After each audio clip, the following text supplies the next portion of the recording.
This is the Ahsoka podcast on TV Podcast Industries. We are talking about Star Wars Ahsoka, Episode 1, Master and Apprentice, and Episode 2, Toil and Trouble. So, where do you call home these days? The ship serves me fine. Still? Don't you ever get tired of moving from one place to another? I go where I'm needed.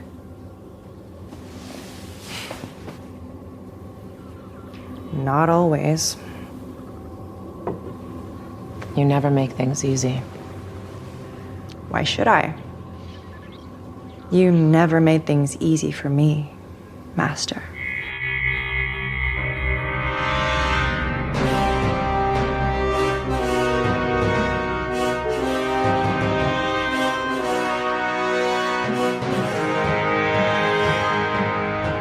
Welcome back, fellow rebels, to TV Podcast Industries. We're starting another brand new show, Star Wars Ahsoka. This time we're talking about the first two episodes of Ahsoka, hopefully season 1, Master and Apprentice, and episode 2, Toil and Trouble. I'm one of your hosts, Derek. Hello there, fellow rebels, and dare I say, choppers as well. Yes, I am Designation John, or C1/10P.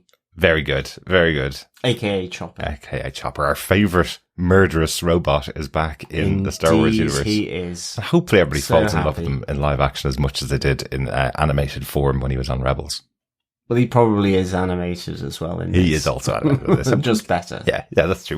Differently. We've seen him in live action, sort of, at like Celebration and stuff. We've seen him moving around, a real full-size version of him, like it's all with R2-D2, you know? So, yes, but there's probably some additional Not the CGI same. on him. But, yes, there are some shows that hit us here in TV Podcast Industries right in our sweet spot. This year we've already had a few of them. We had The Last of Us, because all of us are video gamers. Absolutely loved The Last of Us TV show. Was really good. It hit all three of us really hard. There's some shows coming up later on this year. We've got The Boys spin-off. We're big fans of The Boys. We've got Invincible, which is one of Chris's favourite comic books, brought to life in animated form. We've got Wheel of Time coming up next month, which I know yourself and Chris are big fans of. And Absolutely. I had Secret Invasion starring Nick Fury up this year, which is also hits me in my sweet spot. And here we are right now in Star Wars. We covered Star Wars The Bad Batch, the animated series, so that we could get to a specific live action show, which was Star Wars Ahsoka. And John, this is right in your wheelhouse of Star Wars. Absolutely. It has the big bad of Grand Admiral Thrawn and the big bad good in Chopper, because I adored this robot in the Rebels animated series. So, yeah, I'm absolutely gagging for this series. Absolutely. And the rest of the team, of course, we've got Hera Syndulla in here. We've got Sabine Wren in here. We have mention already of Ezra Bridger. Ezra Bridger. I keep wanting to correct myself because I keep saying Ezra Miller in my head. It's Ezra Bridger, of course. I say you're the big fan of it. I have watched every episode of Rebels as well. John, you've watched it a couple of times through. I've watched it a few times myself as well, but you're the bigger fan of Rebels, I would say, but I loved the show as well. So there are definitely things taken from Rebels. There was talk before coming into the series that this was going to be live action Rebels season 5. It does take place directly afterwards, but I think there's enough done here to not have had to have seen Rebels to enjoy the show. Oh, absolutely. I mean, you know, you can make connections, and I've seen tweets from the official Star Wars page, which is kind of pointing fans and watchers to the different episodes within not just Rebels, but also Clone Wars as well, that can, you know, provide some background to some of the things that go on. But certainly I think, you know, it's also self-contained. And also to another tweet, you know, talking about the Star Wars universe, you know, when episode 4, A New Hope came out, you were just plonked into this whole new world. You know, there was talk of the Clone Wars, which you know, it took another 35 years before anything particularly meaningful happened on that, you know, and in terms of the prequels, but also then the animated series of the Clone Wars. So I think you can also just let it wash over you and take it in. And there's enough stuff here for this particular story. Absolutely, you know? absolutely. I think it's bringing along new people who've not seen most of these characters before. And yeah, exactly like you say, just like the original Star Wars, you're dropped in here. You may not know all the characters, but there should be enough there for you to latch onto. We'd love to know from you, fellow rebels, if there's things that you don't know, things that you didn't know off the bat. But the big difference here between Star Wars in 77 and here we are now in the Ahsoka series, you can go back and watch loads of stuff that will lead it up to. If you are interested enough, you can Google it. You can go onto Wikipedia and get it. When we were watching these movies for the first time, had to just wait for more movies and hopefully get some answers to questions like, what are the Clone Wars? Who are the Stormtroopers?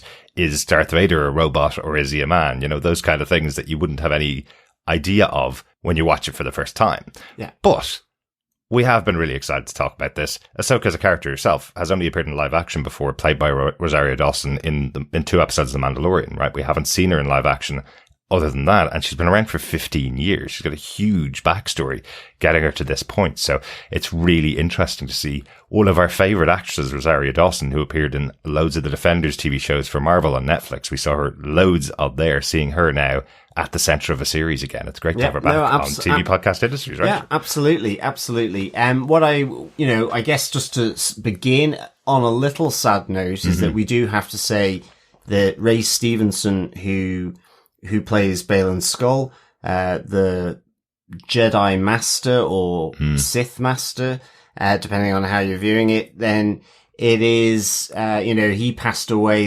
between effectively Star Wars Celebration in London this year and the start of this show. So it was good to see for our friend Ray at the end of episode 1, just before the credits as well. So, a little sad note, but hopefully, this final outing for Ray Stevenson, certainly it is kind of a good epitaph as well for him. Absolutely, absolutely. We've seen Ray Stevenson in the Thor movies. We've seen him in Punisher, Warzone. He played the Punisher in there. He's just a character actor who's been around for such a long time. And at Star Wars Celebration, he was so excited about this role in Star Wars. He said, the first time he was given his lightsaber, he flipped it around like he was a 6-year-old kid again. Really excited to be in this role and be in this universe. So, as you say, I hope this is a good epitaph for his excellent career. Yes, for sure.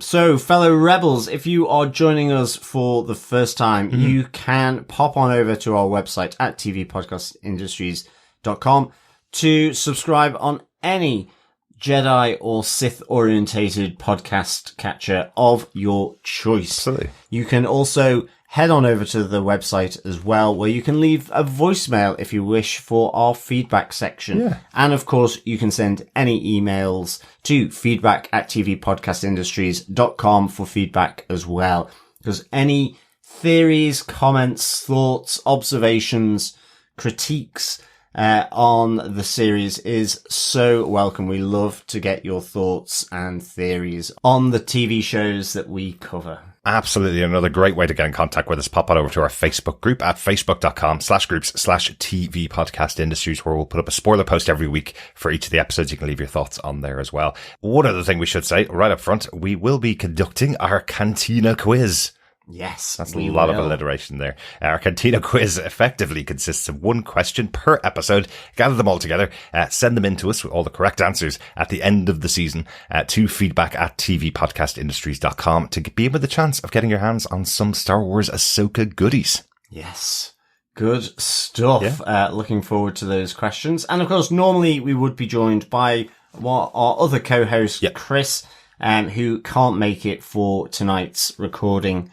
So we hope to see him in our galaxy far, far away very soon. We will. I believe he's back next week. He's just taking care of his own little Padawan learner tonight. Exactly. Good stuff. He's unable to be on the podcast. Padawan learners are unable to speak on mic yet. Exactly. Is it a Padawan or is it an apprentice? It might be. Let's get into our discussion about episode 1 and 2 of Ahsoka. We will be covering both episodes as one, as they were released the way they were. Indeed. Yes. Let us get into our spoiler-filled discussion. Derek, give us the who, what, where, when, and how of episode 1 of season 1 of Ahsoka. And episode 2 of Ahsoka as well, Master and Apprentice and Toil and Trouble. Well, of course, executive producer for this show is Dave Filoni, one of the creators behind most of the characters used in this show, making the transition from animation to live action. He is also, amazingly, the writer and director of the first episode of this series as well. Dave Filoni has been the guiding hand behind a lot of Star Wars since George Lucas moved on away from the universe. He's been so central behind it, and this is his baby. This is his project that he's been trying to get to life for quite a long time. So great to see him behind the scenes as the lead writer and director of this episode. Episode 2, also written by Dave Filoni and directed by Steph Green. Steph directed an episode of the Book of Boba Fett already, so has worked in Star Wars TV before, and directed an episode of The Watchmen in the past. Yes, another series that we covered. Another one of our favourite series that we covered as well. Yeah, absolutely. And Steph is directing the 3rd episode of Ahsoka, so she'll be back for the next episode as well. Excellent stuff. And also, I should just say, we do have a little bit of a crossover with the show that we are just about to finish up as well. We have one last episode to cover from season 2 of the Good Omens TV show. Yep. Which stars, of course, David Tennant. Yes. And he is here back reprising his voice acting. Yeah. For the droid Huyang. Yes, he is. Yes, Huyang appeared in the Clone Wars back in season 5 as the instructor working with Padawans on how they build their lightsabers. That is his role in the show here. You'll see a lot more of him talking to various Jedi type characters about building their lightsabers, I guess. And yes, interestingly, he was teaching Gunji, a Wookiee Padawan, who also appeared in our last foray into the Star Wars world, or galaxy, I should say, in The Bad Batch season 2. Yeah, it was cool to see Gunji in the Bad Batch. And by the way, fellow rebels, you should be able to get all of our episodes of the Bad Batch coverage on this very feed right here where you're listening to this podcast, because it's also going to be on our Bad Batch feed as well. So go back and watch the Bad Batch if you're looking for something else in the Star Wars universe. John, would you like to tell us what they all gave us with your synopsis for Star Wars Ahsoka Episode 1, Master and Apprentice, and Episode 2, Toil and Trouble? Sure. Baylan Skoll and his apprentice, Shin Hati, assault a New Republic cruiser carrying Lady Morgan Elsbeth, who had previously been captured by Ahsoka Tano. The pair rescue Lady Elsbeth, who informs Skoll that Ahsoka is searching for Grand Admiral Thrawn. Ahsoka and her droid Huyang obtain a star map to the location of the banished Grand Admiral Thrawn, despite an attempt by Skoll's assassin droids to prevent her and obtain the star map for their master. Ahsoka is informed of Lady Elsbeth's escape by Home One. Regrouping with the fleet, Ahsoka meets with General Hera Syndulla, but Huyang reveals that the star map is locked. Syndulla advises Ahsoka to go to her former Padawan, Sabine Wren, to use her artistic skills to help unlock the map. On the planet Lothal, the tense relationship between Ahsoka and Sabine is palpable, and when Wren takes the star map to unlock it back at her home outside of the city, she is ambushed by 2 assassin droids and the apprentice Shin, who steal it. As Sabine tries to stop Shin, a lightsaber duel ensues, and Shin seriously wounds Sabine.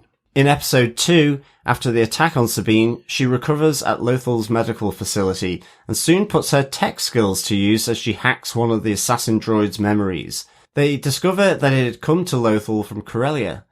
In the Denab system on the planet Cetos, Baylan Skoll, Shin and Elsbeth, at an ancient structure, activates the star map, which plots a course to another galaxy along the mythological pathway to Peridia.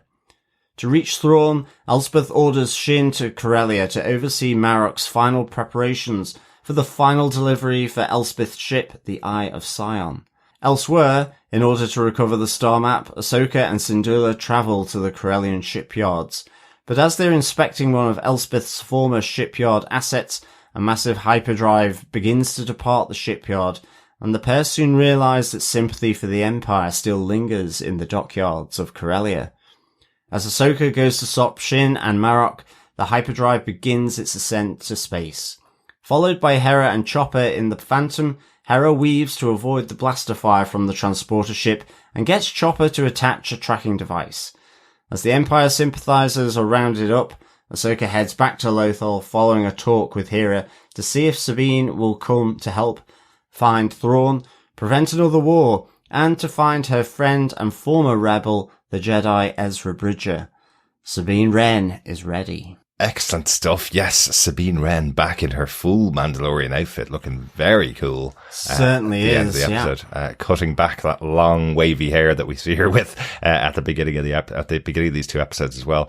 Very cool. What we do on our Star Wars podcasts usually is our blaster points, our bullet points, if you will, in the Star Wars universe. I think this time we're going to move it to saber points, our top 5 saber points, because lots of sabers going on in this show. Certainly is. Aren't there? So let's start there with our saber point number 1. Yeah, this one's liberating Lady Morgan Elsbeth.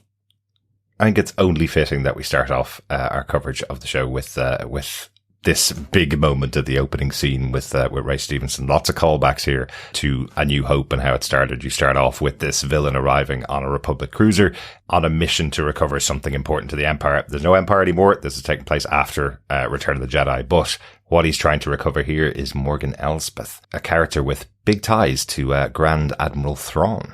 Yes, and the Mandalorian series as well, where she was captured by Ahsoka. That was the mission, yeah. Yeah, that was the mission. Not only throwback to that, but I got serious Jaws vibes from the ship, actually. Right. Because actually we have Star Wars in red with a red horizontal crawl rather than the angled crawl. And as that fades, you get this New Republic cruiser ship just coming up, but the front of the cruiser to me looked like that classic Jaws movie poster. Cool. Yeah. If you freeze it at the right time. I thought that was kind of quite cool. It just flashed through my mind as I saw it. But yeah, absolutely. It's a lot of, immediately the connections back to the Mandalorian here with, Lady Elsbeth, being rescued. But also, with the new here, seeing, Baylan Skoll, and his, apprentice, Shin Hati as well, which was really good. I mean, I do think that, it's interesting, the ship that comes on board. If I was the captain there, I just wouldn't have let it on. Well, yeah. But I guess with the old Jedi codes, then I guess he has to. But again, he feels like it's former Imperials that are just trying to push their luck. So he's making sure they land somewhere that he's waiting for them. So in the past, in previous Star Wars movies, even we would see the rebels use codes from the Empire to try and get aboard ships, and they usually sneak aboard once they've got past things like tractor beams and shields, that kind of stuff. So what his plan here is, hang on a second, you're using the old rebel trick. I'm calling your bluff here, right? So land right in front of me. He doesn't believe that he's going to be face to face with a possible former Jedi or someone with the kind of powers that Baylan has.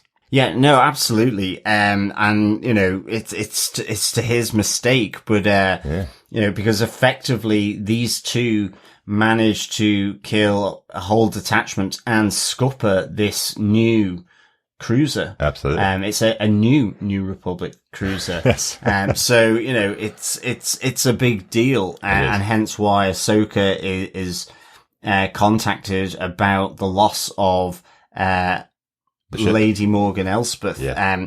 I do think though as well, the other hint that, the captain should have gotten is the hydraulic pressure venting when the door opens from an Imperial ship is always by a factor of at least 20 more kind of dry, icy and smoky. It certainly is. Because you see a huge amount. I always remember it. I mean, it's like a great effect that you see sort of when the Emperor's coming down from that type of ship as well, which again is another hint that it's not going to end well. And then with Baylan Skoll and his apprentice sort of in black or dark robes, is like, I would have been getting a little bit twitchy at that stage if I was the captain. Like, oh, have I made the right call here? Absolutely. I don't know. But yes, we get that great line, from Baylan Skoll where he says, after the captain has asked him for, his identification, he says, "You were right. We are no Jedi." Absolutely. Just really delivered so well. Yeah, well, as he pushes his lightsaber straight through him, his orange lightsaber. And interestingly, in Star Wars lore, an orange lightsaber is usually chosen by a Force user who hasn't chosen the side of either Jedi nor Sith. So it's in between the two. And what we do learn a little bit about Baylan is that he's a mercenary for hire, along with this apprentice that he has. So he's not necessarily a Sith. It's not necessarily going to go down the path of he's now the new Sith Lord taking over from Vader after Vader's dead or anything like that. This is a mercenary for hire who has the skills of a Jedi. Well, it's interesting as well, I think, because we do hear in episode 2 from Baylan after he's effectively been ordered to stop Ahsoka and to kill her. Yeah. That for him, that's a shame because there's such few Jedi left. Exactly. To which Elsbeth says, "You're being sentimental." And he goes, "No, it's the truth." Yes. However, his apprentice in this opening moment does unleash a red lightsaber. That's true. Yep. And I guess the dark under her eyes as well is very much more suggestive that she has picked a side here. I think she may have.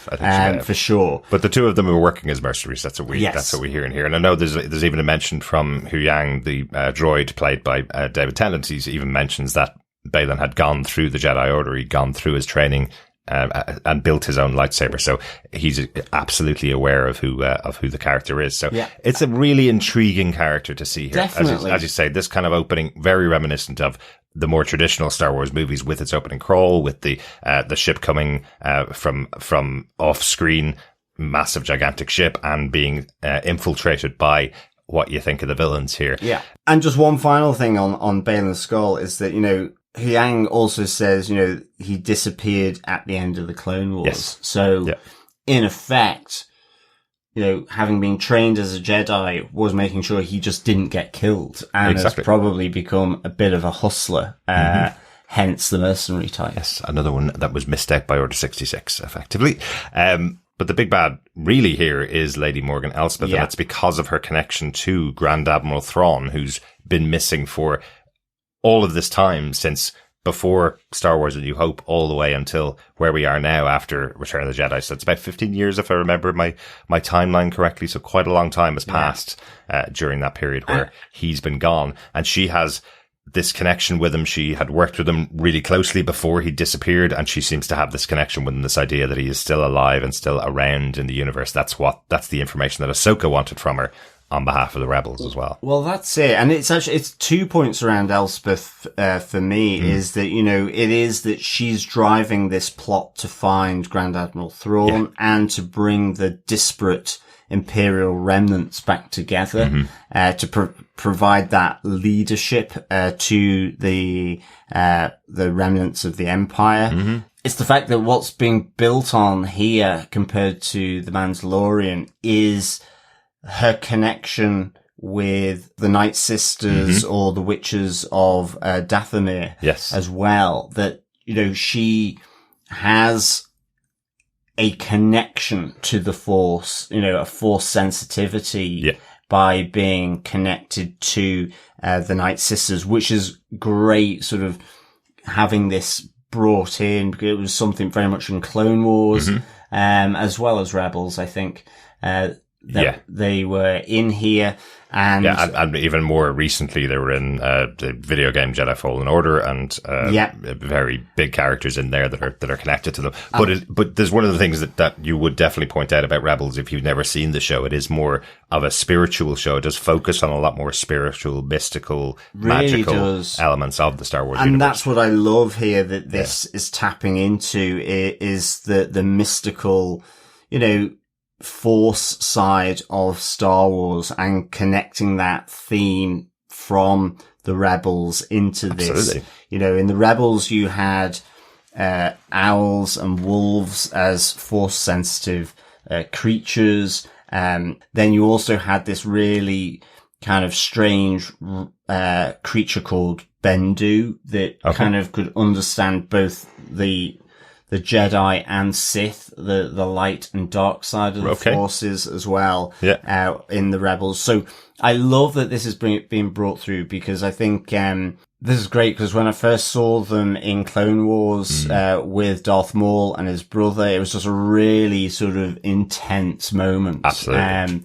That they had. And so I think this is one of the great things, that just these opening moments, as well.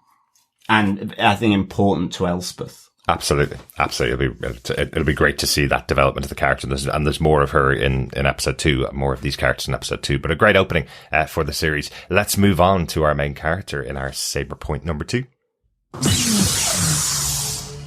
Yeah, Ahsoka retrieving the map to Thrawn. This is her big intro. She gets another big dramatic introduction and a big action-filled introduction as she lands on the planet, where she's able to find this map to the location where they think Thrawn has been banished to. Learn a little bit more about that as the episode goes on, that effectively she feels that Imperials have it in their mind. There's rumours going around that Thrawn has survived, and if they think that, and if they feel that this place holds the map to where Thrawn is, she needs to get that map before they do.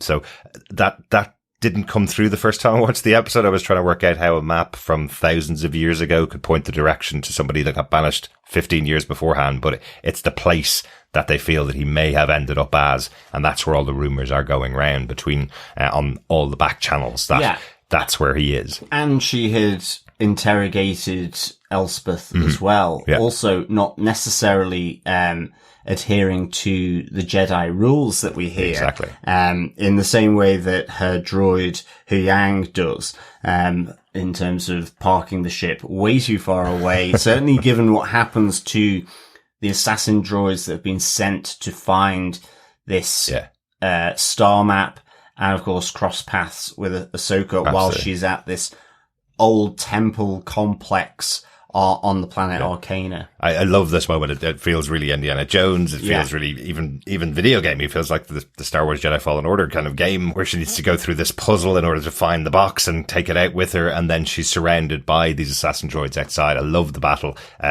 Ahsoka using one of her awesome tricks of both of her lightsabers, using the Force to spin them round so she can cut a hole to get below, and then using that same trick to spin the sabers and take out the assassin droids from below. Really cool. And then the backup plan that's from the assassin's droids when they've been taken out is self-destruct. That explosion takes out half the planet. Yeah. Absolutely destroyed. I was not expecting so much destruction from that. No, not at all. It was a proper fireball. Yeah. And certainly to the point that Ahsoka's having to peg it away from them, and jump on board, her ship, as Huyang is coming to collect her. Absolutely. But it was a great kind of opening. Again, just the inside the chamber, sort of figuring out, and just, as you say, Indiana Jones-esque. Really good. I love the witches on the wall carved into the stone. So, but she gets it and it's locked. Yeah. She's not able to actually uncover the secrets contained within this star map, which is this globe that she's gotten from this central plinth in the temple sort of antechamber, I guess. It just feels like a classic Star Wars, particularly animation and TV show story, where you need to go and find this object, and then you have to go and find the unlock key for it, and then you have to go and find the next step in this process. All these elements have to build up to it as a way of bringing all these characters together around your main characters. Particularly Ahsoka as a character, she was used quite often in the Clone Wars as an investigator, as somebody who would be sent out to do the investigation and learn what was going on, usually by Anakin, or by the Jedi Order, the Jedi Council, would send her out to do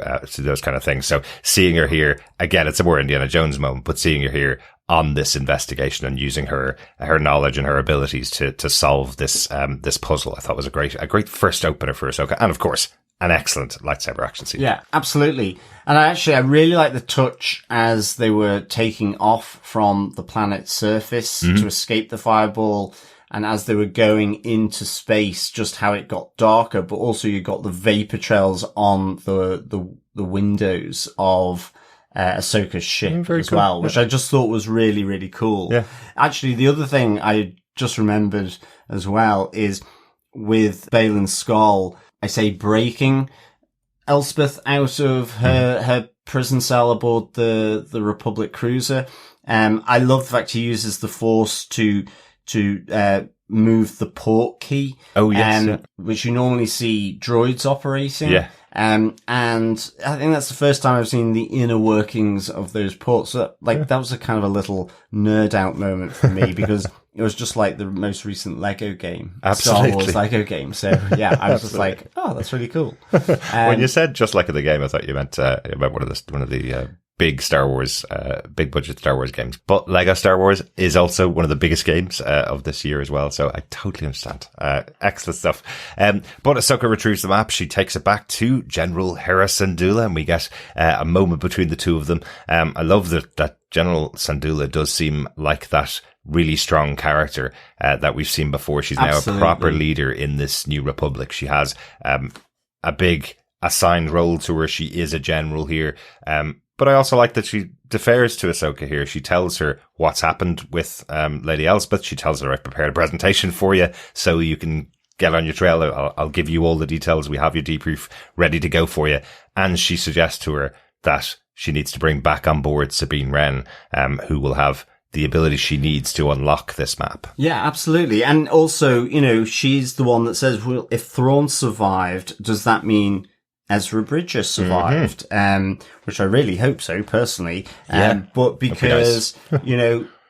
She was also key member of the Rebels. Absolutely. And it was her along with Ezra, Kanan, Sabine and Chopper and Zeb that, they were all together as this tight-knit team. So I like that she sort of, asks that question because so at the end of Rebels, spoilers, I guess, if you want to go and watch it. So, both Thrawn and Ezra are taken off in Thrawn's Star Destroyer by these kind of whales of space that space whales. Yeah, space whales. Yeah, I can't remember the name of the animal, but that can do hyperdrive effectively. Yes, and so they kind of wrap around the Star Destroyer and hyperdrive into space to an unknown location. Exactly. So there is hope for General Syndulla as well, and that part of the way into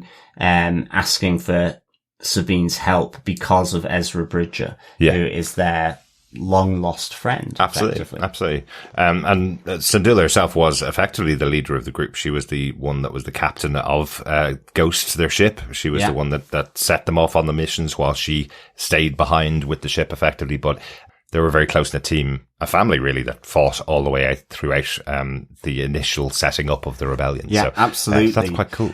One of the other interesting things here is we get this name drop from Home One as they call out the call sign of Fulcrum as they're contacting Ahsoka's ship as she's coming into sort of land on the other Republic cruiser that has come alongside the Scuttle's new Republic cruiser because of Baylan and his apprentice. And Fulcrum is in episode 1 of Rebels, and it later transpires that Fulcrum, this kind of secret sign, is Ahsoka. Yes. It's also then taken on by one of the Imperial officers in Rebels who is actually working for the Rebels. As a spy and an infiltrator into the Imperial Navy. Yeah, so, Fulcrum's massively important. Yeah. I actually joked watching it that now you can just skip the first 2 seasons of Rebels because that was one of the only mysteries that was in there for those first 2 seasons. I'll be honest, as I say, I'm a big fan of Rebels. I have seen the show multiple times, but that first couple of seasons, it's really difficult to recommend to people any show that goes on for 4 seasons and say, well, the first season, not too bad. Just get through that one. And then you get into the second season. And most of that's pretty good. And then you get into the third season. It's amazing. I did watch the first season while doing other things. Yeah. Just popping my head up when things were interesting. But by the time I got into midway through season 2, I was watching every single episode. Yeah. The final 2 seasons for me are absolutely bang on. Yep. So this reveal that Ahsoka Tano is Fulcrum allows you to probably skip a lot of the first season, unless you just want to spend time with the characters. Exactly. Yeah, but it's a cool little callback that she still uses that call sign with Home One. That's very cool. Let's get on to our blaster point number 3, because we're going to talk about Sabine. So yeah, blaster point number 3. Sabine cracks the code. Ahsoka has to go to the planet Lothal to meet Sabine. And that's the last place we saw Sabine. Right at the end of Rebels, we saw her on the planet. I was so impressed with how this translated directly from that final scene of Rebels, where we see Sabine in the comms tower, that she's made her home.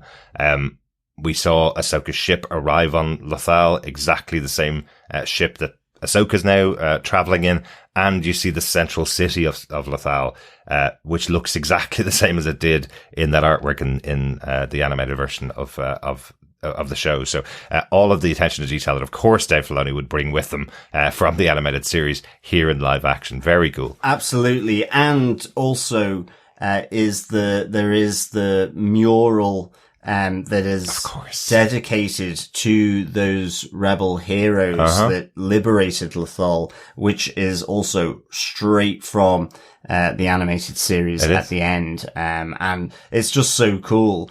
Also, as well, Sabine Wren now is a commander. Yes, she is. And she certainly doesn't want to give a speech. So you get a nice little kind of introduction to her on her speeder, trying to get back to the old communication tower, which is her home.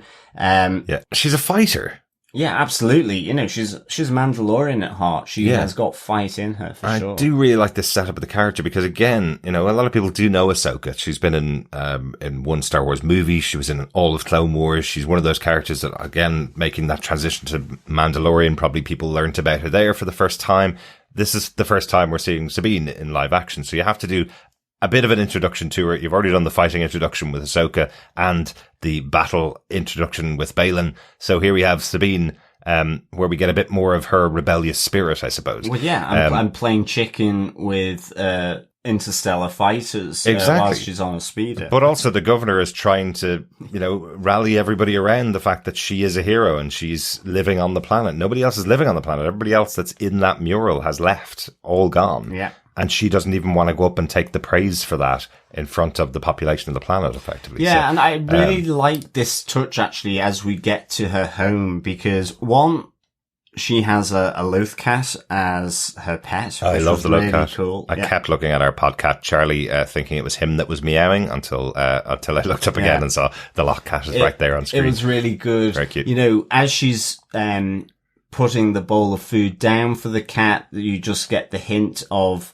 her Mandalorian helmet from Rebels under the table as she feeds the cat. But also there is this sense that she's in a place where she, yes, is doing her duty, all of that side of things, but she listens back to a hologram message from Ezra to her. Does. You know, it's like she's caught in the old times, you know, the guilt a bit of the fact that Ezra has gone. You know, he's explaining to her in this hologram message he had to make that difficult choice as a Jedi, and she is like a sister to him. So, you know, there's this kind of tinge of regret a bit and guilt here, and I just thought it was really well done. Well, it's so personal to Sabine, and that's what's important here. She's not somebody that is there to be the hero, getting praise for her part in saving Lothal. She's lost her family. Yeah. We find out that her relationship with Ahsoka's broken. They went off together. They spent time together as a master and apprentice at one point. But she's also lost Ezra, her best friend, her brother, in her mind. She lost all her family when the Mandalorians turned on her as well for her part in their destruction, I guess you would say in some way. Yeah. Definitely watch those episodes. They're very interesting. But it's really personal to her, and she's lost everything. She's now all alone here in Lothal, and I think that's a great way to introduce Sabine. She's got that rebellious spirit, rebellious streak, And she's also lost all of her family and she's missing them. And she doesn't know that Ezra could possibly be alive. She might hope he is, but those messages that he left, the one that we saw played for the entire crew of the Ghost back at the end of Rebels, where he's telling them he's made this difficult decision to make a sacrifice, and here a personal message for Sabine telling her that he would depend on her to ride out the rest of the rebellion, effectively. Yeah, exactly. So both of them point to the fact that Ezra's gone and never will be coming back. But you also see with her relationship to Ahsoka, you know, it's not easy. It's pretty tense and awkward. You know, there's even a point where the droid Huyang has to leave the ship because they are two strong women butting heads here. You know, absolutely. They've got their opinions, they've got their views, and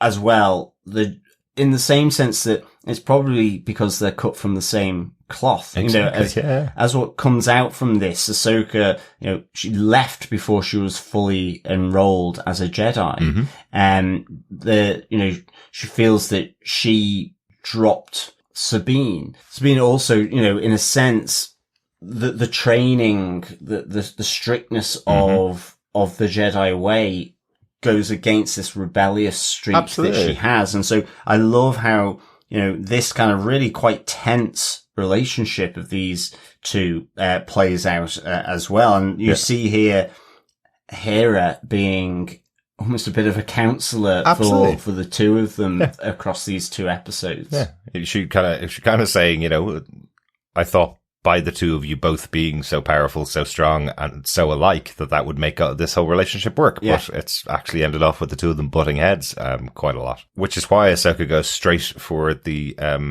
jugular, I guess, when she's passing over the map to Sabine for help. She goes straight for the heart of the matter. Yeah. We're here. If you help me out, we could possibly find Ezra Bridger alive, you know? Exactly. Really I think I know how to find Ezra, she says. Yeah. Completely to the point and to bring her on board. Really, really like that. And I like that, you know, in looking at the star map, and she ultimately gets off the ship to think more clearly. You know, she asks Ahsoka if she can take it away so she can think more clearly. And dare I say it, you know, the unspoken bit about that was "and away from you." So yeah, absolutely. So I've not got you telling me what to do all the time. Yeah. And you know, even here with this important artifact, the two of them, you know, collide, as Ahsoka wants her to stay and forbids her leaving, and she just does it anyway in order to get the space to think about it in her own surroundings. I didn't think it was a good idea for Sabine to take it anyway. Not at all. In this case, I do think Ahsoka was right to go, hang on. How about if I leave the room and you continue to work on it, maybe? Agreed. Let's make some kind of compromise here. But the minute Ahsoka walks out of the room, Sabine's taking it. There was never any question that Sabine was going to take this map back home with her. Agreed. Yeah. But when someone always gives the opposite side, or if someone is always saying no, or if you feel like that, you're going to rebel against them. Absolutely. You know? Yeah. And hey, she's one of the rebels. So, exactly. Of course she was going to. But she does bring it back to her comms tower, with her loth cat who's hissing and braying at the map, throughout her process of cracking the code. But she does crack it. She uses her own abilities to find how you can open this, how you can get the key to open this. Discovers the map, finds that there is this map inside, which does point to a location, but their big challenge now, the third challenge of the three, is where does the map start from? And so here they are, you know, they've already retrieved the map from an impossible location. They've now decoded the map to find out where the location of Thrawn potentially and Ezra possibly is, and now they will also have the next level of that, which is where does the map start from? Because the map's no good. Yeah, she's not fully deciphered it yet. Yeah, exactly. And unfortunately, before she does, then she's attacked by the same type of assassin droids as Ahsoka encounters. Yeah. So, I mean, again, this was just really good. First of all, the cat hissing, you know, Sixth Sense and all Absolutely. that. Cats are great for that. Yeah. But we have this great, there are two things on this for me, I think. I love the fact that the assassin droids, as one was holding her back, the other one went in, but then destroyed her consoles and all the information that she'd managed to accrue from it. And then just the lightsaber, battle between her and Shin, the apprentice. She's got a bit of skill. Yeah. She's got some skill, but Shin has more skill. And the thing I loved about Shin's fighting style was her use of the cloak as a distraction. Yes, I just thought it was really, really good because, you know, occasionally you see the Jedi, they'll take their cloak off when they fight, or you kind of go, is this kind of like the superhero moment with the cape, but it gets caught in a jet engine, type thing for Jedis? Yeah. But I loved how she used it to kind of distract and blind her opponent, in this case Sabine, in the battle. It was really, really cool. I loved the style that they brought to Shin's fighting. It felt like something really new, didn't it? Yeah, it did. Yeah. And I suppose one of the things I do really like is about Sabine. I know you wouldn't expect her to be as well trained as Shin. Shin's an apprentice Jedi. She's being trained by a master Jedi.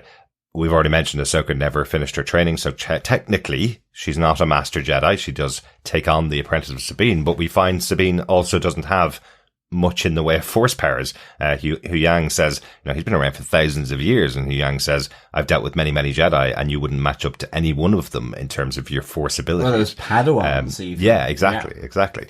So that's not the thing with Sabine. Sabine will be someone that, if she's trained in the abilities of a Jedi by using another weapon like the lightsaber, she's a Mandalorian as well. And we see her skills with the droids, the assassin droids that she's fighting. We can see her fighting skills. Yeah. She also has tech abilities. She also has amazing abilities, on her speeder, as well. So she's one of these characters that has multiple great abilities and isn't limited by just being a Jedi or just being a Mandalorian. Absolutely. She has a lot of other abilities and as well. we do have to remember that for a brief period in Rebels, she did own the Darksaber. Yes, she did. Darksaber that you would have seen in live action over on the Mandalorian show. Which does bring me to a question as well. Go on. As Sabine is a Mandalorian, they've already set that up for anybody that didn't know that. They've been really clear here. You had the whole process of her not wearing her Mandalorian outfit, and by the end of this episode, of the second episode, we see her in her full Mandalorian gear with the helmet on and all that kind of stuff. Mandalorian's a very popular series, and if you remember back to the last season of The Mandalorian, we had our little Grogu seeing some space whales outside. Yeah. Will they connect those two stories? Will we see Pedro Pascal's Mandalorian, Din Djarin and Grogu appearing at some point in here? Possibly. Ahsoka knows them really well, right? At this stage. So, I think there's a nice tie up there that you could have a connection there. Hopefully it won't go the same way as Boba Fett, and their Mandalorian episode, which was the big standout episode of the season because Mandalorian and Grogu were there, doing an episode of Mandalorian in the middle of Boba Fett. Hopefully it's not that. Hopefully they'll just have a connection with them and find the information that they need about these space whales that could be traveling around somewhere. Yeah, no, I mean, I really like the Mandalorian, but I think already in these first two episodes, I think Ahsoka is a much more direct, on point series. A John type of show as well. A John type of Star Wars, without a doubt. Yeah, for sure. Without a doubt. Loving it. Hopefully there will be those connections, but we leave Sabine at the end of episode 1, having been seriously wounded by Shin with a lightsaber through kind of the side of her midriff. Absolutely. I'll tell you right now, when I watched this the first time, knowing that both episodes came out the same day really did help, because sometimes when we get previews for episodes of Star Wars, they do give us 2 episodes, but they're one a week. And I thought this was going to be the cliffhanger. And I was going, you just brought in Sabine, you just set her up, you just showed that she's got skill with the lightsaber. She was a Mandalorian, as we knew from the character in the animated series, and now you've killed her at the end of the first episode. Don't you dare. So very happy to roll credits and then start new episode very quickly afterwards. Yeah, absolutely. Yeah. Absolutely. I think on to our saber point number 4. Absolutely, yeah. On to episode 2. And I think we need to talk about the Corellian conspiracy, is what we're going to call this kind of half of the episode. Yeah, I mean, first of all, I think this is the first time we've been to Corellia in TV shows, at least live action TV shows. Certainly live action, yeah. Which was quite cool, just because with the Millennium Falcon coming, having been built in the Corellian shipyards. It's a Corellian ship, yes. Yeah, so I thought this was really cool, and I liked how, for me, this whole thing tied into one of the other great Star Wars series that we've had in the last 12 months, which is Andor as well, and was a theme of the Bad Batch as well. This idea that an empire doesn't become a republic overnight, despite the rebels having won and destroyed the second Death Star. There are still as the manager of the Corellian shipyards says, he says, there are ex-Imperials at every level of the New Republic to keep this place operational. Absolutely. They worked under the Empire, and he says, my loyalty is to my investors. And the thing is that in this case, the investor is Elsbeth, who used to have dockyards there supplying hyperdrives to the Empire. Yes, absolutely. Yeah, I love this this turn in the story, this idea that, it's not just a black and white story. It's not just that story of rebels versus Empire. There's loads of other people caught up in it, and that's one of the things that made Andor so special. It was about a galaxy of people. Not all have chosen sides. Some are just working for the money, and the people that they're working for have chosen a side, which aligns them with either rebel or Empire. So a nice little melding of that in here, in a bit more of a simple way. You see that up the Empire kind of thing, or for the Empire, as the other workers in the shipyard turn on Ahsoka and Hera as they try and find the information in there. But I like that whole piece. I liked how they used the head of the droid that stayed behind to find this connection to Corellia, and that it is General Hera Syndulla and Ahsoka that go to the shipyards. General Syndulla, somebody well respected within the New Republic, yes, being told by the people at the shipyards, you don't have clearance for the information that you're looking for. I love the reaction on the face of Mary Elizabeth Winstead as Hera Syndulla when she's told you don't have clearance for that. It's kind of like wait. Hang on a second. Well, I definitely have clearance for this. There is nobody you could speak to that will have more clearance than I have. Well, exactly. She has 5 Strepsil lozenge clearance, according to her uniform. I love the fact that they've carried the NAF Rebel uniforms from the original trilogy over into this, because you see some with 2 blue Strepsil lozenges, but General Syndulla has 5 red Strepsil lozenges as well. So that was really good. And of course, we should not forget, it was not just Ahsoka and Hera, because it was droid designation C1-10P, aka Chopper. Yes, it was. Which I must say, I squeaked, I maybe little bit of pee, I don't know. It looked amazing. I'm really, really pleased. Just that,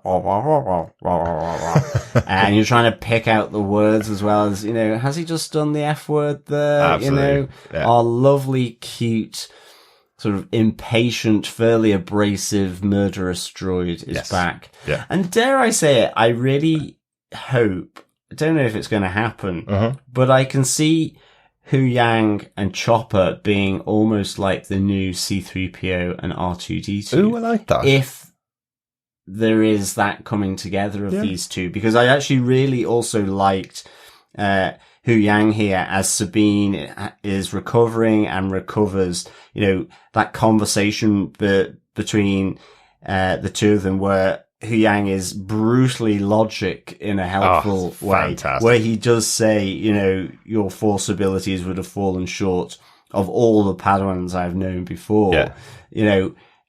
But he's trying to heal that relationship between Ahsoka and Sabine. Yes. You know, Sabine asked the question, would you have come to me, if you could have unlocked the star map? Yeah. You know, and he's Was just I on your plan? Like, yeah. That's irrelevant. Exactly. You know? Yeah. Healing with logic. I love it. It was. Yeah. And I can just ultimately see these two, possibly coming together, Yes.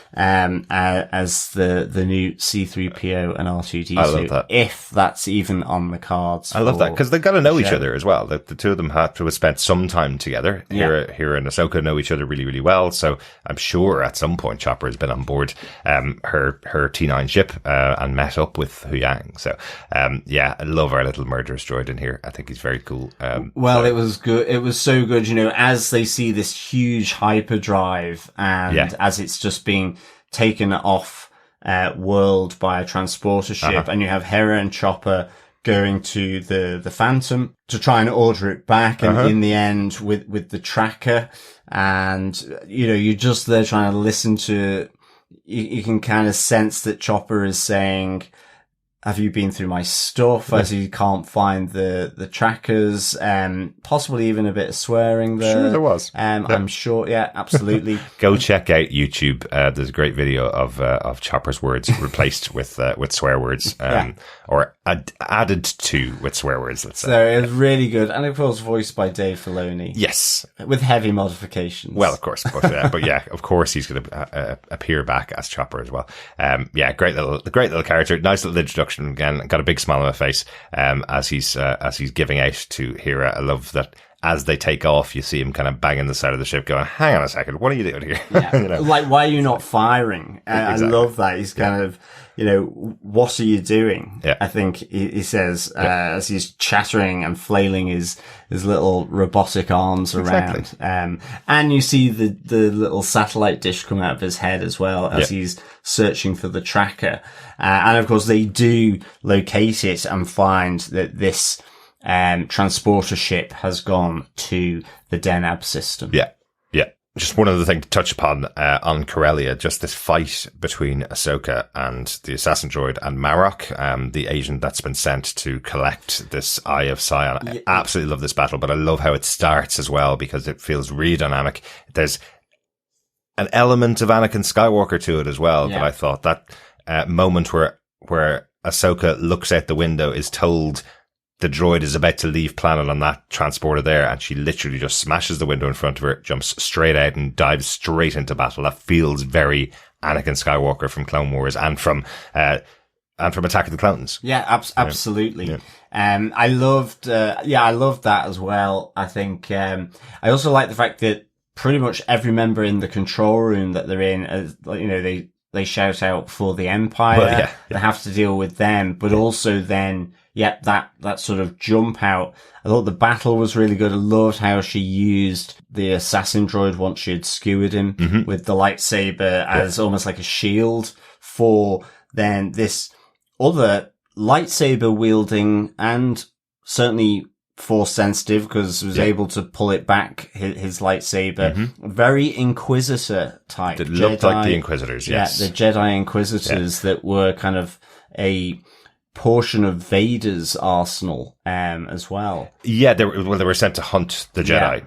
The remnants of the Jedi, yeah. And I know we saw Reva in the Obi-Wan series who was out. It was an Inquisitor sent to hunt Obi-Wan. So that's what I think Marek might have been maybe in the past.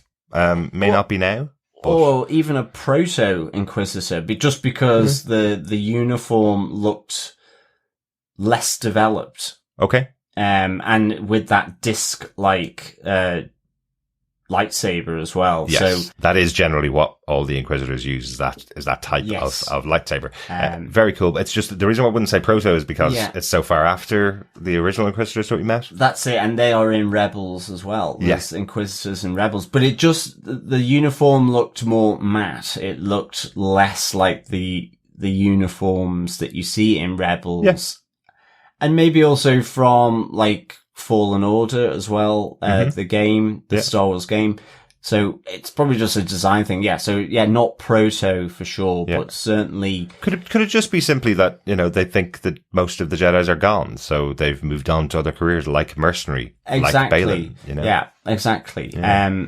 Because at this stage, Vader is gone. Yeah. Yeah. So they're not on the hunt for the Jedis, or else they'd be out after Luke Skywalker right now. Right? Yeah. So it's a new gig for the Inquisitor, one of the Inquisitors. And I did like that final moment with Marek where they pull back the lightsaber and it goes past Ahsoka with just a slight move of her head in more annoyance than anything else. It's like... it's very, very suave what she does for me. I thought it was class, actually, and just... Still locked on to Marek. Well, she, locked on... And she just kind of dips her shoulder and moves it to the side so that it just brushes past her. Like she's that force sensitive in effect. She knows exactly where she needs to be. And I just thought it reeked of class. Yes. I was like, that is proper good. Very cool. Very cool. It did remind me a little bit of the first meeting of Captain Marvel when she arrived and Thor pulled back Mjolnir and it just kind of brushed her hair,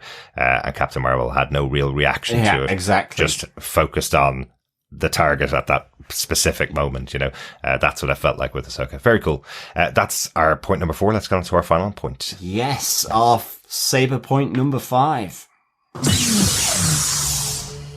We are on the pathway to Peridia. A bit more of the mystical element again, and a bit more of Morgan Elsbeth and what her plan is, I suppose, coming out in the second episode.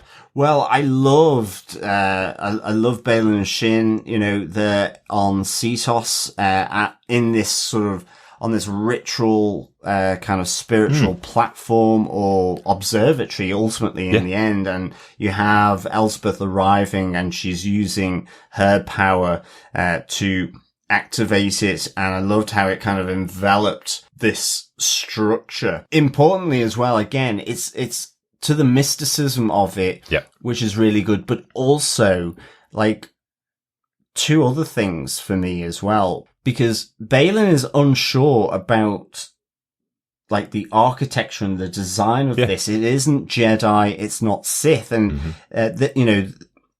he asks the question, what is this?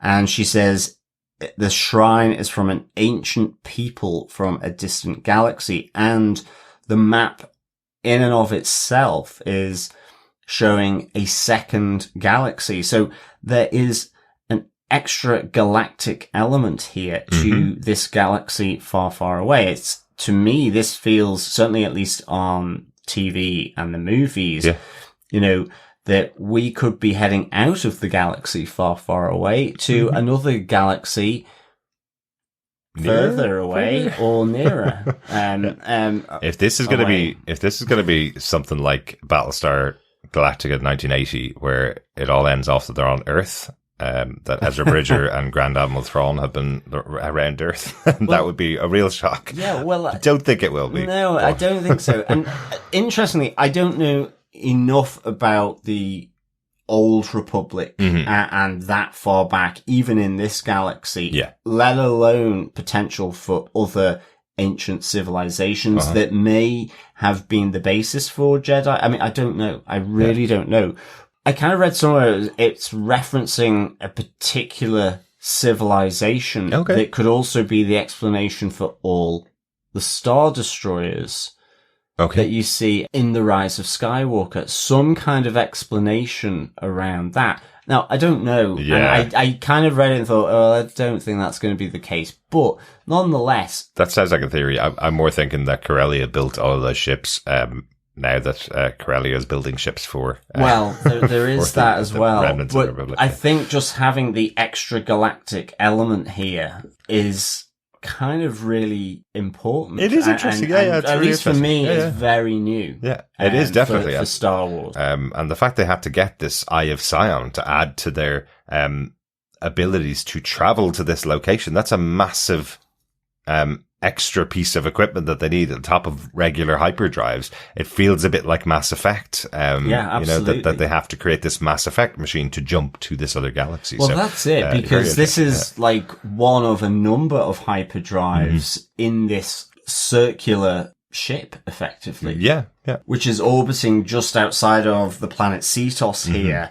And of course, Chopper's tracker has located at least the ship in this system and by the planet. You have that really good moment at the end where they are talking with her as holograms, and she says nothing can stop us now, and effectively code that Baylan and his apprentice, along with Marok, must go and get Ahsoka and stop her, because you have Baylan kind of troubled reaching out to the Force, and Elsbeth asking him, well, what do you feel? Yeah. And he says, Ahsoka's path is cloudy, but I can see great determination. Yes. She will try to stop us. She will come.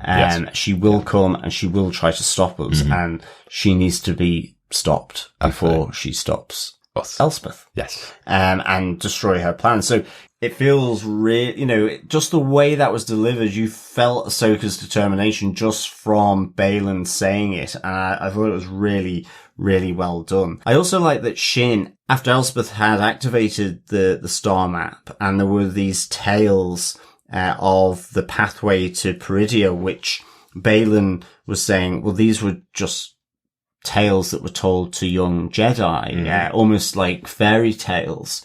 And Elsbeth kind of says, no, they're rooted in truth. Like all good fairy tales. All good fairy tales. Yeah. And Shin says, well, what does this mean for us? And Baylan, it means power. Yes. Power like you've never known before. Exactly. As we know from the very, very original Star Wars, power is the path to the dark side, right? Absolutely. So if they're not there yet, they're definitely on the path to the dark side, not just the pathway to Peridia. So I'm just wondering, will there be the case, because whilst Baylan's loyalties may be orange, I feel Shin is much more Sith. And will she follow the Sith pattern that the apprentice ultimately kills the master? Oh, potentially. So, Baylan could be getting snotted by his apprentice. maybe. It's just a really great kick-off to the series overall. That's our main saber points. Any notes, anything else you want to add to the discussion about the first 2 episodes, John? And the only one is that the governor on Lothal is played by Clancy Brown. Yes, and is. In the same way as with David Tennant, he is returning to the character that he played in Rebels, the animated series. Yes. He wasn't the governor in that, but he was an ally of the Rebel team.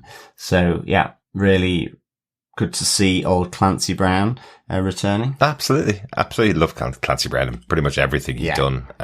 We cover him here on TV Podcast Industries because he voices one of the characters on Invincible, so we'll see him back for Invincible season 2 as well. But nice to have a little nod there to the character. I love when they weave in people from the original source material. We saw that with the Last of Us earlier on this year, where the actors who played the characters in the video game also got parts in the show as well. So this is kind of cool that we have people like David Tennant coming back to reprise a role he played 10 years ago as Huyang, and now Clancy Brown as well. And of course, Dave Filoni back as Chop. Exactly. Yeah. And actually on that, fellow Rebels, if you want a little thing to do, I've been talking about the designation C1-10P. Just write that down and see what it may look like. And in terms of how Chopper got his name. Yeah, it's kind of cool when you write that down. It is. Yeah.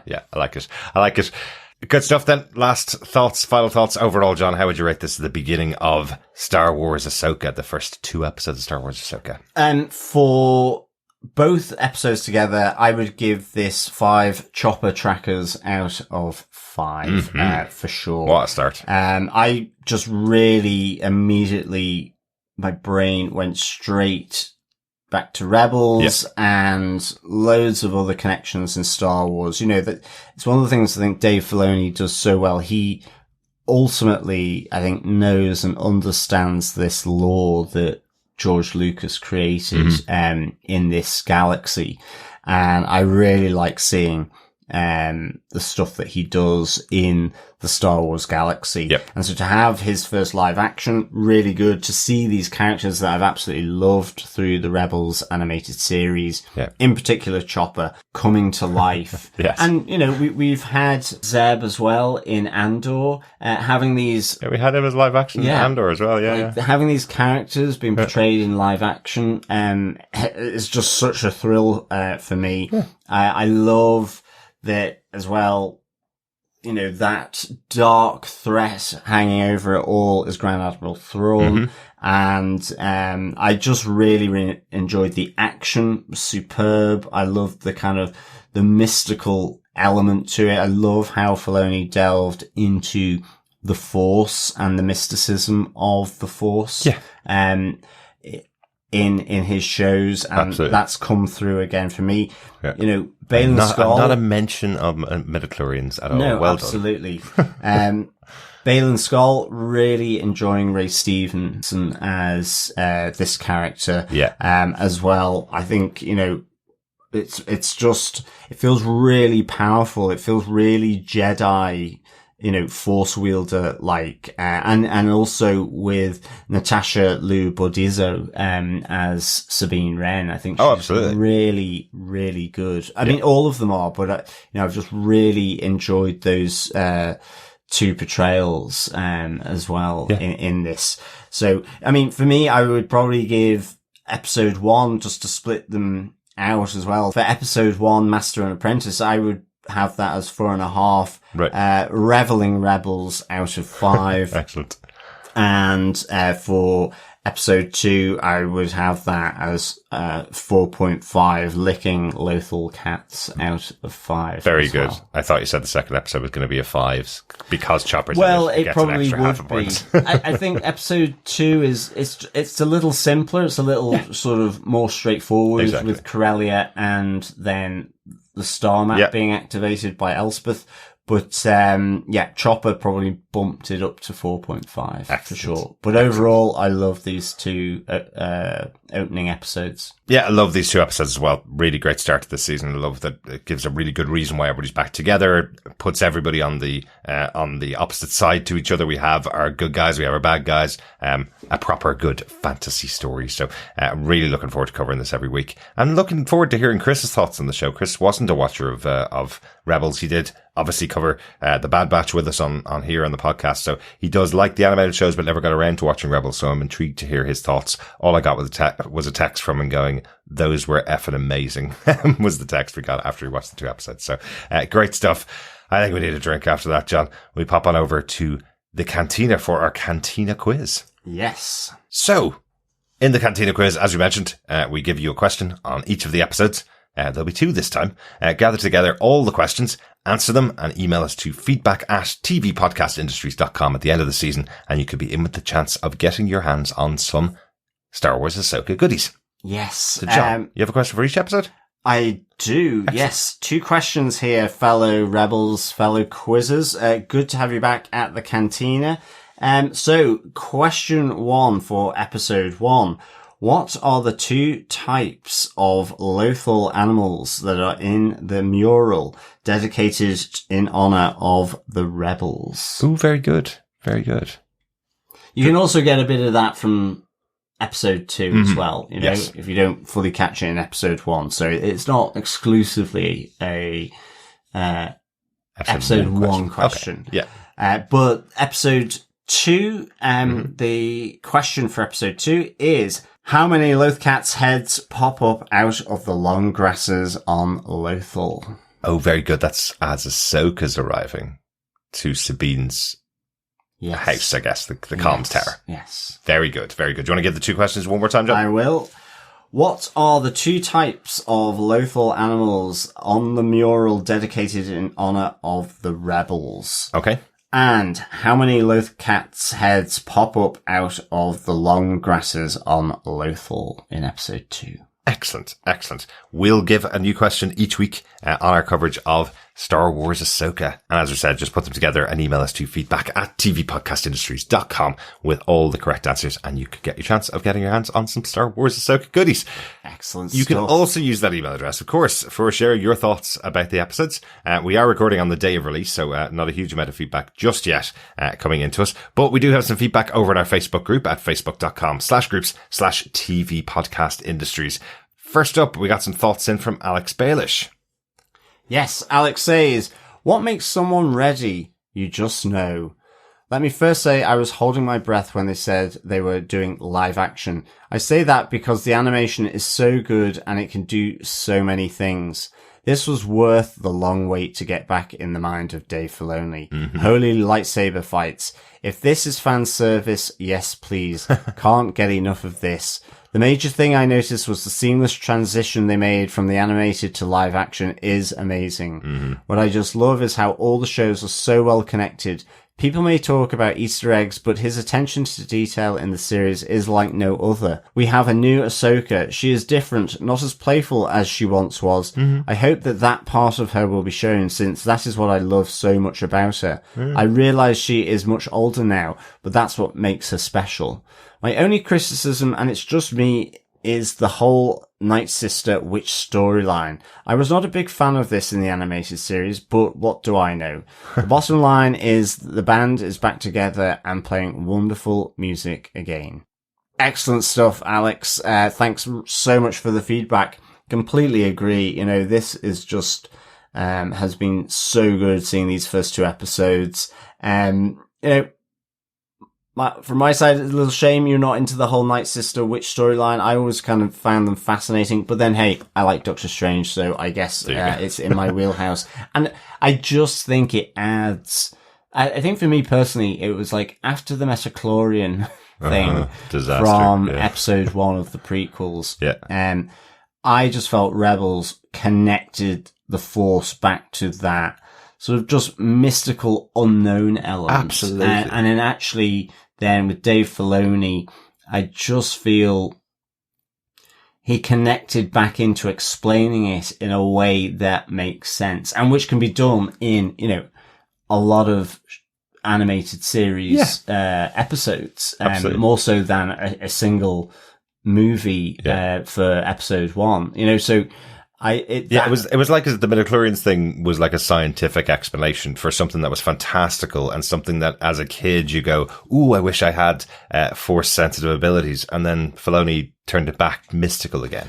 It's what it feels like. Well, that's it. And I mean, even I think as a kid, just it being called the Force meant, okay, you don't see anything, but you understand then why things could be pushed or pulled. Right, and, you know, even just that. And I think here as well, it's just delving into the other side of the Force on Force sensitive people like the Night Sisters, but also then the animals as well on Lothal. That was another, and various characters throughout the Rebels as well. So, but I get it. That kind of stuff isn't also for everyone, but I'm really glad that you're loving these episodes, Alex. Absolutely. Absolutely. Thanks so much, Alex. I was hoping that you'd like it, but I have been wrong before, as I said to you, Alex. I was hoping that you'd like the show because I know you're a massive fan of Ahsoka as well, and of Rebels. So, good stuff. Thanks so much for your thoughts, Alex. We also got some feedback in from Russell Hooper, who says, just finished. Oh my, so good. When Sabine got run through, my heart went in my throat. I told my wife that if Ahsoka had a bacta tank on her ship, Sabine might just survive. From the very first moment, this felt like a movie. Production-wise, this is probably the best Star Wars anything since Disney took over, except maybe Rogue One. I have some criticism on some of the characters, however, mostly just nitpicky stuff.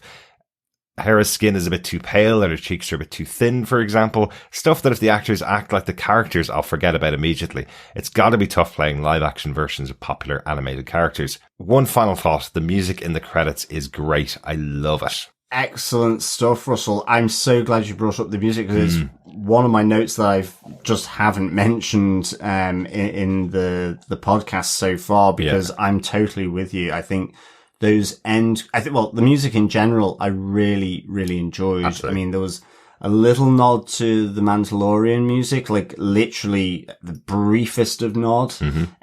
When Sabine is pulling out her Mandalorian armor. Yes, and there helmet. is. Yeah. But the end credits one is just superb. I love how it is that primal element to begin with, and then just goes epic. And even at the start with that primal type music, and in some way you get that reoccurring with Elsbeth and these kind of the Night Witches as well. I just thought it was really good. But that final end credit music, certainly when it goes epic, weird as this may be, and it may have no relevance to it whatsoever, but I keep getting hints of the Last of the Mohicans. Interesting, theme. Yeah. It obviously doesn't sound like that, but just the cadence of that music, it suddenly just felt, I started humming Last of the Mohicans, Really? because of it. So, but yeah, I think this music is really, really good. Yeah, it's great. I know Russell was asking me some questions about the previews that we got for the show and wondering whether there was any post-credit scenes or any mid-credit scenes. And my response was actually going to be, we watched the credits for both episodes all the way through to the end. There's no post-credits there. But I just enjoyed listening to the music as we went, Yeah. We regularly, when Mandalorian's on, we'll watch the entire credits. And you think that's because they do those kind of behind the scenes paintings of scenes during the show.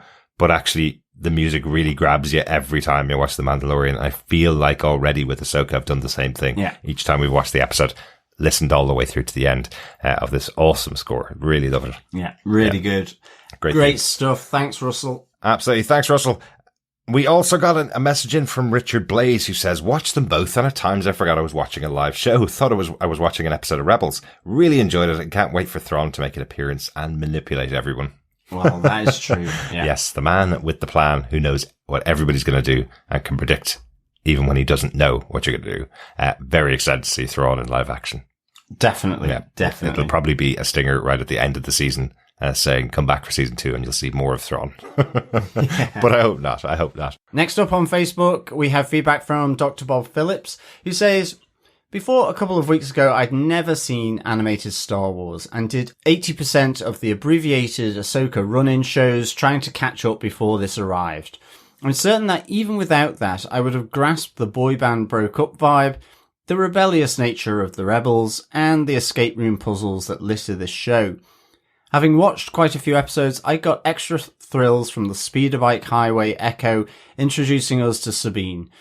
The ship is my home line from Ahsoka and seeing the comms tower room in real life. Mm-hmm. I do really need to know more about Mandalorian anatomy. That saber wound looked like it went through lower ribs on episode 1, but had migrated to mid-abdomen after a neat bit of fixing. Really looking forward to chasing the Rastan warrior robots through the Eye of Orion with the 14th Doctor in pursuit. No, wait. HK droids, Eye of Sion, and Huyang. Plus, the space whales singing at the west coast of Ireland Stonehenge, the steampunk galley of Huyang, and the superb end credit sequence were all wonderful. Mm-hmm. Good stuff, Dr. Bob. Glad you enjoyed these episodes of Ahsoka. Yeah, I liked your Doctor Who version of these episodes. That's excellent. Especially because we have got the Doctor in here, of course. Yes, as Huyang. Yes. Yeah. Glad you were doing your research as well with the 80%. Looking through the animated Star Wars. Good. Do you feel it's wasted, Dr. Bob? I hope not, because I hope you had a lot of fun watching those episodes and it didn't feel like homework for Ahsoka. And now, as you say in your message, unused homework because you would have got the story otherwise. Yeah, absolutely. And yes, thank you, Dr. Bob, for the anatomy lesson. Yeah, I'm not too sure how Dave Filoni might need it. The Mandalorian anatomy is construed. Maybe there were no ribs involved, but I do know what you mean. It did look a little higher during the infliction of that wound. And of course it rapidly, eased away, I guess, with the technology, the medical technology in the galaxy far, far away. Yes, back to tanks are a wonderful invention in the Star Wars universe. One there. There wasn't one, but they did have the medical robot that usually accompanies a back to tank. Yes. But you're right, she would have to have sat in that for a couple of hours or a day or two at least. So we probably would have seen it if that's what they used. I guess medical droids in a galaxy far, far away can fix lots and lots of stuff. Remember, sure they can. Darth Maul did lose the lower half of his body and was still alive afterwards. So, that is true. The Emperor is still alive as well. So after being thrown down a massive chute out into the galaxy. So we don't really know how he came back, but he did. Well, that is a mystery, to be honest. But good stuff. Thanks, Dr. Bob. Thanks, Dr. Bob. We also got some emails in from Coffee and Vodka, an email on episode 1 and an email on episode 2. He wasn't sure whether we were covering them together or not, John. So sent the two separately. First up, Coffee and Vodka says, on this episode, greetings, fellow ceremony-skipping defenders. Already having my geek degree in the histories of Firefly, Farscape, and pre-Abrams Kurtzman Trek, 1966 to 2005, there's never been any space in my head for the long and storied history of Star Wars. The light side of this is being able to enjoy a story for story's sake without being bound up in angst over canon-defying discrepancies. The best series thus far for me had been the first season of Mando, and of course Andor. The elements of tightly edited adventure which marks this first episode of Ahsoka gave me a new hope that this show might join their ranks. Rosario's Ahsoka carries the perfect walking, talking Jedi attitude. Seeing Clancy Brown and Mary Elizabeth Winstead were as good as the script allowed them to be, and it's always great to see them whenever they appear. Also noted, other actor whose upcoming appearance is downright squee-worthy. As for Berdizia's Sabine, was it wrong to enjoy watching her fly in the ointment character get a little punctured? I'm assuming she's still alright, and this is just a wake-up call, but we'll see. Off to episode 2. 4 Jabba the Cats, fast brats, and ganked scrapped maps out of 5. Peace and take care.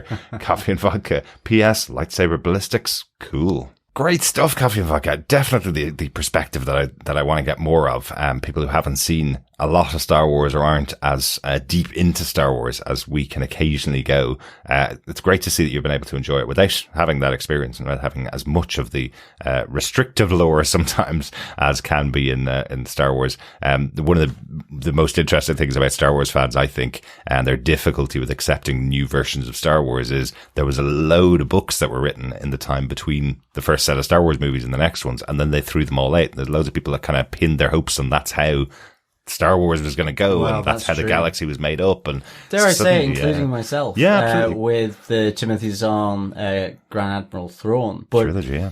I think he is one character that has been brought back into canon, and in many respects, the stories of Timothy Zahn have been the inspiration for how he has been brought back. Exactly. And Timothy Zahn wrote a new novel called Thrawn very recently, which is a new version of how Thrawn exists in this galaxy. Interestingly for you, John, you might not be aware of this, but this story is who is going to be the new heir to the Empire, which was the original name for that Timothy Zahn novel. So they're definitely taking inspiration out of that. Yeah. Because they're a great set of books. They certainly were. They still exist, even if Star Wars official doesn't want them to be. Absolutely. I read them quite a while ago, so I might go back and read them again. And yes, Coffee Vodka, you were totally right. That little puncturing of Sabine's ego, maybe, that she could take on another apprentice.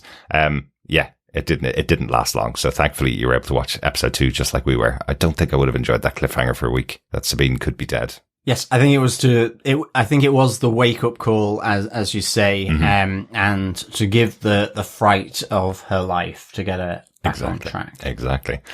Let's go on to Coffee and Vodka's thoughts on episode 2. He says, greetings, fellow ...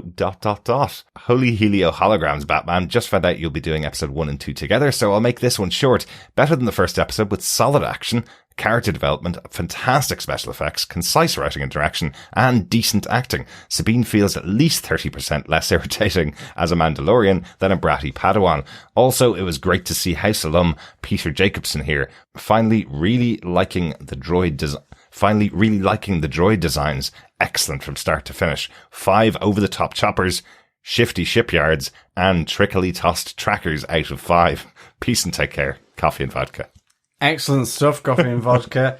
I'm glad you enjoyed this second episode. Yep. And 2 references to Chopper in your 5 out of 5 rating. I know, exactly. So I'm suspecting that Chopper was also part of that enjoyment. I hope so. Mm-hmm. Yeah, he added half a mark to your score as well, didn't he? Yeah, I wonder if we will see him murder anyone. I think we will.